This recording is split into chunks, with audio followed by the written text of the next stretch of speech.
అనగనగా ఒక ఊరిలో ఒక పక్షి ఒక నది ఒడ్డున చెట్టుపై తన ముగ్గురు పిల్లలతో కలిసి ఎంతో సంతోషంగా కాలం గడిపేది.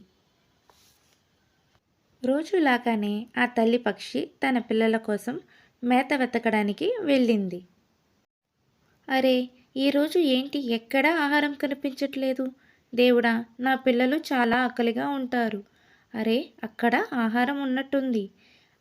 అలా అని ఆ తల్లి పక్షి ఆహారం తీసుకుని వచ్చేసరికి ఒక పిల్ల గూటి నుండి తల బయటకు పెట్టి బయట ప్రపంచాన్ని చూస్తూ ఉంది.